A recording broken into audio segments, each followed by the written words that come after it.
नमस्कार। मैं वसंत रावल। आज मैं आपको बताने आया हूं नागकरण के बारे में। ज्योतिष शास्त्र के अंदर पंचांग का बहुत ज़्यादा महत्व होता है और पंचांग के 5 अंग होते हैं: तिथि, वार, नक्षत्र, योग और करण।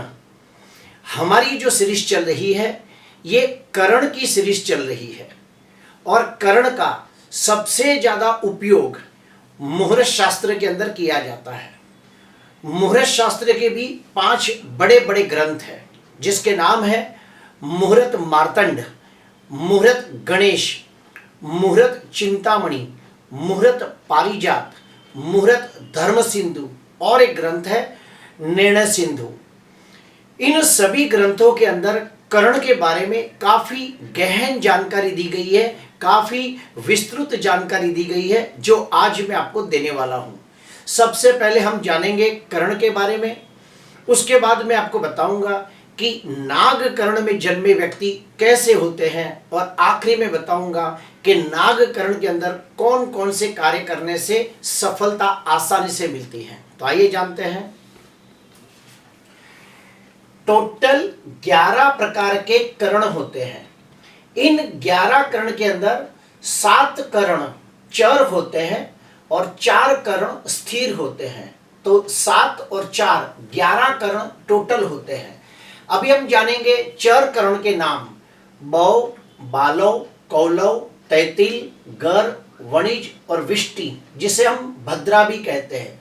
तो ये जो 7 करण है ये चर करण है और ये 1 महीने के अंदर 8 बार रिपीट होते हैं। उसके बाद आते हैं स्थिर करण जिसके नाम है शकुनी, चतुष्पाद, नाग और किस्तुघ्न। ये जो 4 करण हैं ये महीने में एक ही बार आते हैं। और कब आते हैं?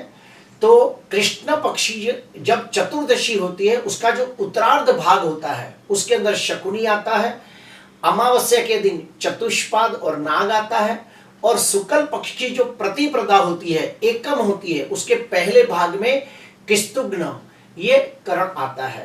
तो ये जो चर करण है ये 7 चर करण 1 महीने में 8 बार आते हैं। ये जो स्थिर करण है ये 1 महीने में एक ही बार आते हैं। अभी हम सेकंड स्टेप में जाएंगे। एक तिथि के अंदर 2 करण आते हैं, अर्थात 1 महीने की टोटल 30 तिथि होती है और 30 तिथि के अंदर टोटल 60 करण आते हैं। यानी कि 1 महीने के अंदर 60 बार करण चेंज होते हैं। और जो मैंने पहले ही कहा चर करण 7 है वो 8 बार आते हैं, तो 7 × 56। स्थिर करण एक ही बार आते हैं 4, तो टोटल 60 करण होते हैं। अभी हम जानेंगे नागकरण के बारे में। तो नागकरण ये एक प्रकार का स्थिर करण है और इसके ग्रह देवता है केतु और उसके भगवान है सर्पदेव। अभी हम जानेंगे कि नागकरण वाले व्यक्ति कैसे होते हैं। तो सुनिए, मुहूर्त धर्म सिंधु ग्रंथ के अंदर यह कहा गया है कि नाग देवता का जो स्वामी ग्रह है वो केतु है।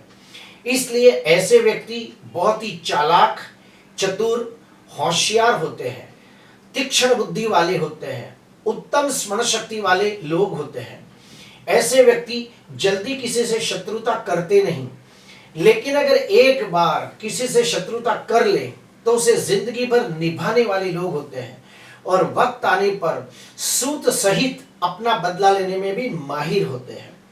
जिसका भी जन्म नागकरण में हुआ हो तो ऐसे व्यक्तियों में और एक खास बात देखी है कि ऐसे व्यक्तियों को अपना काम अपने ढंग से करना ज्यादा पसंद होता है। अपने काम के अंदर दूसरों की दखल अंदाजी बिल्कुल पसंद नहीं करते। ऐसे व्यक्ति एकांत प्रिय होते हैं। रात्रि के समय उन्हें घूमना फिरना, खाना पीना ये सब इन्हें बहुत अच्छा लगता है, ये देखा गया है। मुहूर्त चिंतामणि ग्रंथ के अंदर ये कहा गया है कि जो भी व्यक्ति नागकर्ण में जन्म लेता है उसके भगवान है सर्पदेव। तो ऐसे व्यक्ति धर्म में आस्था रखने वाले, ईश्वर के प्रति अटूट श्रद्धा रखने वाले लोग होते हैं। ऐसे व्यक्तियों को पूजा पाठ करना, होम हवन करना, दान पुण्य करना, यात्रा, तीर्थ यात्रा करना इन्हें बहुत अच्छा लगता है। ये लोगों को गुरु, ब्राह्मण, साधु, संत, महात्माओं को खाना खिलाना, उनका मान सम्मान करना, आदर सत्कार करना, इन्हें बड़ा अच्छा लगता है। और नागकर्ण का जो ग्रह देवता है केतु, और केतु आध्यात्म का ग्रह है, इसीलिए ऐसे व्यक्तियों को भागवत कथा, प्रवचन, भजन कीर्तन, सत्संग सुनना, आत्मचिंतन, आत्ममंथन, ब्रह्म ज्ञान, तत्व ज्ञान, मंत्र की सिद्धि प्राप्त करना, मंत्रों का अनुष्ठान करना, ये सब इन्हें बड़ा अच्छा लगता है। ऐसे व्यक्तियों में और एक खास बात देखी है कि जो भी व्यक्ति नागकर्ण में जन्म लेता है, ऐसे व्यक्तियों का गुड़ ज्ञान के प्रति भी रुझान बहुत ज्यादा होता है। जैसे कि ये लोगों को ज्योतिष शास्त्र, वास्तु शास्त्र, रत्न शास्त्र, तंत्र, मंत्र, यंत्र जैसे गुण शास्त्र जानना, सीखना इन्हें बड़ा अच्छा लगता है। ऐसे व्यक्तियों को पराविद्या, तंत्र विद्या, अघोरी विद्या, श्मशानी विद्या, 10 महाविद्या, शाबरी मंत्र विद्या जैसे गुण शास्त्र को जानना और सीखना भी इन्हें बहुत अच्छा लगता है। मुहूर्त गणेश के अंदर ये कहा गया है कि जो भी व्यक्ति का जन्म नागकर्ण में हुआ हो, तो ऐसे व्यक्ति 28 से 32 वर्ष के दरमियान सर्व प्रकार के भौतिक सुखों की प्राप्ति करते हैं, सर्व प्रकार के सांसारिक सुखों की प्राप्ति करते हैं, और 36 साल के बाद जैसे जैसे साल बीतते हैं सर्व सुख संपन्नता भरा जीवन व्यतीत करते हैं, और 48 साल के बाद समाज के अंदर मान सम्मान यश जस पूर्वक वो लोग जीवन व्यतीत करते हैं और 84 वर्ष की दीर्घ आयुष्य प्राप्त करते हैं। अभी हम लोग और एक चीज जानेंगे कि जो भी व्यक्ति नागकर्ण में जन्म हो, उनमें और एक खासियत देखी गई है कि ऐसे व्यक्तियों को साहसिक क्षेत्र में जाने से बड़ा लाभ होता है। जैसे कि पुलिस खाता, army, navy, military, CRPF, BSF, जासूस बनना, बॉडीगार्ड बनना, अग्निशामक जैसे काम करना, ये सब इन्हें बड़ा अच्छा लगता है। ऐसे व्यक्ति अपनी जुबान के भी पक्के होते हैं और अपनी नीति के भी पक्के होते हैं, अपने व्यवहार के पक्के होते हैं। अभी हम लोग जानेंगे कि नागकर्ण के अंदर कौन कौन से कार्य करने से सफलता प्राप्त हो सकती है। तो सुनिए, नागकर्ण के जो भगवान है सर्पदेव, जो हमेशा ज्यादातर छुपे रहते हैं, और सर्पदेव ज्यादातर रात के समय बाहर निकलते हैं। नागकर्ण के भगवान कौन है? केतु। और ये केतु कौन है? गुरु का चेला, यानी कि बृहस्पति का चेला। और ये केतु धर्म और अध्यात्म को दर्शाता है। इसीलिए नागकर्ण के अंदर मुहूर्त शास्त्र में कहा गया है कि जिस दिन नागकर्ण हो उस दिन आप 10 महाविद्या होम कर सकते हो, कोई भी प्रकार की तांत्रिक विधि विधान कर सकते हो, शत्रु को हराने के लिए रणनीति, राजनीति, कूटनीति का उपयोग करना हो तो भी नागकर्ण को सर्वोत्तम माना गया है। अगर किसी को भूत बाधा, प्रेत बाधा हो, छाकिनी डाकिनी की तकलीफ हो और उसके ऊपर से कोई भी प्रकार का विधि विधान करना हो तो भी नागकर्ण को सर्वोत्तम माना गया है। अगर किसी को नजर लगी हो तो उसका उतारा करना हो, किसी को नजर लगी हो और उसके ऊपर से कोई विधि विधान करना हो तो भी नागकर्ण को सर्वोत्तम माना गया है। प्रिय दर्शकों, नागकर्ण को कुछ लोग अशुभ भी मानते हैं और कुछ लोग कहते हैं कि अगर किसी का जन्म नागकर्ण के दिन हुआ है तो उसके लिए पूजा करना लाभकारी होता है। अब इसकी पूजा में भी क्या होता है वो भी मैं आपको बता देता हूं कि मैंने ऐसा सुना है और मैंने किताबों में भी पढ़ा है, जो मैं आपको बताना चाहता हूं कि ये पूजा उसी दिन करनी चाहिए जिस दिन पंचांग के अंदर नागकर्ण आता हो। और ये नागकर्ण ज्यादातर कब आता है? अमावस्या के दिन आता है। और अमावस्या के ग्रह देवता कौन है? राहु केतु, यानी कि सर्प का हिस्सा। तो अमावस्या के दिन ही ज्यादातर नागकर्ण आता है।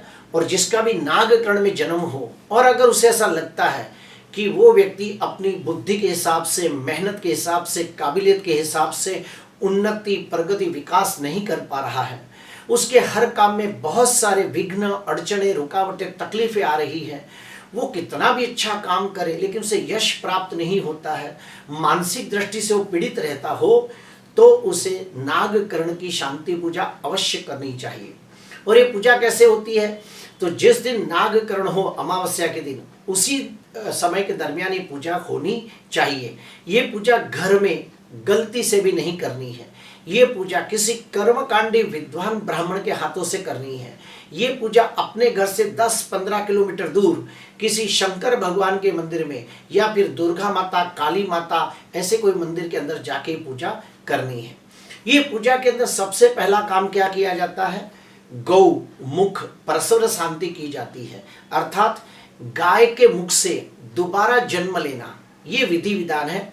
तो व्यक्ति क्या करता है, गाय के बाजू में बच्चे को लेके जाता है, जिसका नाक दोष है उसको गाय के मुंह के बाजू में बिठाया जाता है। वो अपने हाथों से गेहूं और गुड़ गाय को खिलाता है।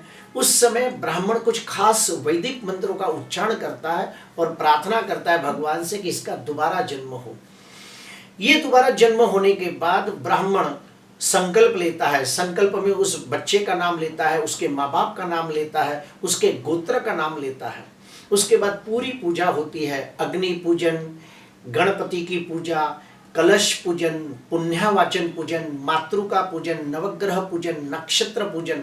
ये सब पूजा होने के बाद 3 अलग से पूजा होती है। और वो कौन सी 3 पूजा है?